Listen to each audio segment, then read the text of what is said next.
jungle. Police की खाकी वर्दी में गुंडे, नई मुंबई के रबाड़े पुलिस अधिकारियों की गुंडागर्दी इतना हद पार कर दी कि मास्क नहीं लगाने पर राजेश कुमार अहिवार नामक युवक के साथ में मार पीट कर उसके हाथ पैर तोड़ दिए और उसी के ऊपर झूठा मामला भी दर्ज करके उसे जेल में भेज दिया। अभी तक आरोपी पुलिस वाले के खिलाफ कोई भी कार्रवाई तक नहीं हुई। यह मामला 8 मार्च रात को 7 बजे का है। नाकाबंदी के वाहन चेकिंग के दौरान पूरी घटना घटित हुई। पुलिस अधिकारियों द्वारा मारपीट के मामले में पीड़िता के परिवार वालों ने पुलिस अधिकारियों का पद का दुरुपयोग करने का भी आरोप लगाया और उन्होंने कहा कि पुलिस रक्षक नहीं भक्षक है। इस पूरे मामले की जानकारी पीड़िता के वकील ने मीडिया से बात करते हुए कहा कि मास्क नहीं लगाने पर या मास्क लगाने पर कोरोना की रोकथाम हो सकती है। ऐसा कोई गाइडलाइन सरकार की अभी तक नहीं जारी की गई, तो क्या पुलिस को क्या हक बनता है कि मास्क नहीं लगाने पर लोगों के साथ में मारपीट की जाए।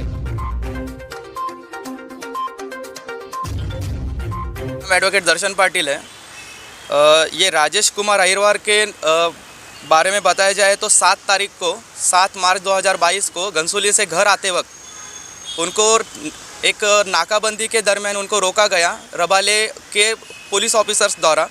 उन्होंने उसको मास्क के बारे में पूछा कि तुम्हारे पास मास्क नहीं है, तुमको फ़ाइन भरना पड़ेगा। जब उन्होंने कहा कि मैं अकेला गाड़ी में हूँ और फ़िलहाल मुझे दमे का प्रॉब्लम है तो मैंने मास्क नहीं पहना है, तो उन्होंने इसको ज़बरदस्ती प्रेशराइज़ किया कि आपको उसका मास्क की वजह से आपके ऊपर गुना दाखिल होगा। और उन्होंने इसको प्रेशराइज़ करने के बाद जब इन्होंने इस बात का विरोध किया कि आप फ़ाइन गलत चीज़ पे ले रहे हो, तो उन्होंने उसको गाड़ी से बाहर निकाला और अमानवीय तरीके से उनको मारना शुरू किया। उनको मारते मारते उन्होंने इतना मारा है कि उनके बॉडी के शोल्डर और आर्म्स फ्रैक्चर कर दिए, उनके बॉडी पे इंजरीज आने चालू हो गए। आजू बाजू के लोगों ने भी उनको बचाने के लिए ट्राई किया कि आप इस बच्चे को क्यों मार रहे हो, तो पुलिस वालों ने कहा कि ये गड़दुला है, ये फरार आरोपी है, इसके पास बहुत सारे इसके ऊपर क्राइम है और इसी वजह से हम लोग इसको पकड़ के रखे, आप इस बीच में ना पड़े। इतना मारने के बाद उन्होंने उसको राजेश अहिवार को वही जगह पे जहाँ पे उनको नाकाबंदी बताया गया है उसी जगह पे उन्होंने उसको छोड़ दिया और उसका मोबाइल ज़बरदस्ती लेके वो चले गए। फिर राजेश अहिवार खुद अपने एक रिक्शा से वो पुलिस स्टेशन गए कि मुझे मोबाइल दे दो और मुझे जिन्होंने इतना मारा है, मेरे कपड़े फट चुके हैं, इसमें मुझे उन पुलिस अधिकारियों के खिलाफ कंप्लेंट रजिस्टर करना है। तो इनका गुस्सा आने के बाद उनको पुलिस स्टेशन में भी बहुत ह्यूमिलेट किया गया, उनको बहुत वहाँ पे उनका मानसिक परेशानी दी गई। रात को 11 बजे तक उनको वहाँ पे बैठा के रखा और इतना इंजरी और इतना दर्द होने के बाद भी उनको ना कोई मेडिकल रिपोर्ट के लिए, मेडिकल एग्जामिनेशन के लिए लेके गए, ना उनको कुछ किया, वहाँ पे इग्नोर करके रखा गया था, उनको गाली दे रहे थे। इसी दरमियान उनके पहचान में ये बात अवेकिन इंडिया करके एक संगठन है, उनको पता चली और उन्होंने वहाँ पे आके पुलिस वालों को जब पूछा कि कौन से चार्ज पे आप राजेश अहिवार को इतना समय से बैठा के रखे हैं, उनका क्यों मेडिकल एग्जामिनेशन नहीं किया जा रहा है, तो उनके मुताबिक ये सब होने के बाद फिर पुलिस वालों ने रात को 11 बजे उनको नई मुंबई के वाशी हॉस्पिटल में लेके जाके वहाँ पे उनका मेडिकल एग्जामिनेशन किया और शॉकिंगली उनके बॉडी के ऊपर फ्रैक्चर्स वगैरह सब दिखाई दिए। इतना सब होने के बाद जब राजेश अहिवार जी बोल रहे थे या उनकी वाइफ बोल रही थी कि आप जो चार पुलिस वाले हैं जिन्होंने राजेश को इतना अमानवीय के तरीके से मारा है, उनके खिलाफ आप एक्शन लीजिए, उनके खिलाफ कंप्लेंट रजिस्टर कीजिए। तो उन्होंने कहा कि इनके खिलाफ अगर आप उनके खिलाफ कंप्लेंट करोगे तो आपके खिलाफ ही हम कंप्लेंट रजिस्टर करेंगे, आप फिलहाल कुछ ना करो। लेकिन राजेश अहिवार जी जिनको इतना मारने के बाद उन्होंने कहा कि अगर मेरे साथ अन्याय हुआ है तो मुझे इनके खिलाफ तकरार दाखिल करनी है। तो पुलिस ने राजेश अहिवार के खिलाफ ही रात को 12:30 बजे criminal case number FIR number 116 2022 के तहत 332 और 353 ये कायदा कानून के मध्य रखते हुए इनके खिलाफ FIR रजिस्टर की। फिलहाल तो बताया जाए तो इनको जो पुलिस वालों ने जो नाकाबंदी लगाई थी वही बेकायदेशी थी। ऐसा कोई कागज़ नहीं जिसमें या वरिष्ठ ने उनको अधिकार दिया था। ये पुलिस वाले वहाँ पे जाके क्यों नाकाबंदी की है इसके बारे में उनके पास कोई कागज़ नहीं है। वहाँ पे खड़ा होने के बाद मास्क के लिए पूछने का तो उनको अधिकार ही नहीं है, फिर भी उन्होंने मास्क के लिए पूछा और मास्क के नाम पे अगर कोई विरोध कर रहा है, जैसे कि हाई कोर्ट का ये आदेश है, तो पुलिस वालों को ये पहली बात पता होनी चाहिए थी। लेकिन मास्क के नाम पे जो बेकायदेशीर तरीके से पैसा निकाला जा रहा है, इसका जब राजेश ने विरोध किया तो उसके ऊपर 353 जैसा गंभीर गुना रजिस्टर किया। आज जब राजेश जी पुलिस वालों के कस्टडी में थे या अरेस्ट थे, तो उन्होंने बहुत बार विनम्र की वहाँ पे। उन्होंने बताया गया कि आप प्लीज़ पुलिस वालों के खिलाफ जो अपराधी पुलिस है उनके खिलाफ आप केस रजिस्टर कीजिए। लेकिन पुलिस वालों ने जब ना बोला तो राजेश जी की पत्नी जो है चंद्रकला जी, उन्होंने उनके खिलाफ एक रिटर्न में पुलिस कंप्लेंट की है और सिमिलर कंप्लेंट वो commissioner office of Navi Mumbai में जाके ही दे दी है उन्होंने। लेकिन आज तक कोई भी ये अपराधी जो पुलिस वाले हैं इनके खिलाफ आज तक कोई भी एक्शन लिया गया नहीं है। SOPs आ रहे हैं, गाइडलाइंस आ रहे हैं उसके प्रति, और सारी जो चीज़ें हैं इसके प्रति जागरूक हैं।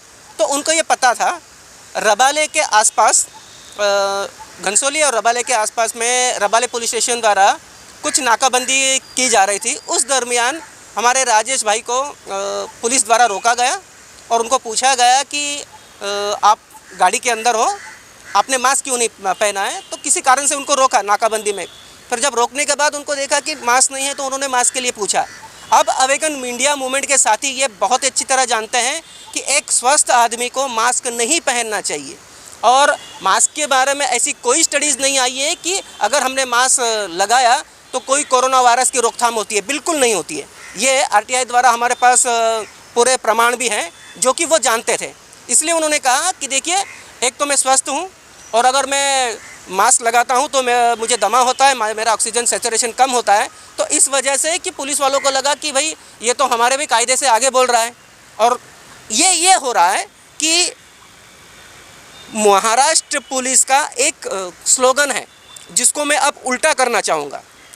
उल्टा ये करना चाहूँगा, खलरक्षणाय सदनिग्रहणाय, यानी कि झूठे को और जो आरोपी है उसकी रक्षा करो और जो सद्गुणी आदमी है उसको तुम सज़ा दो।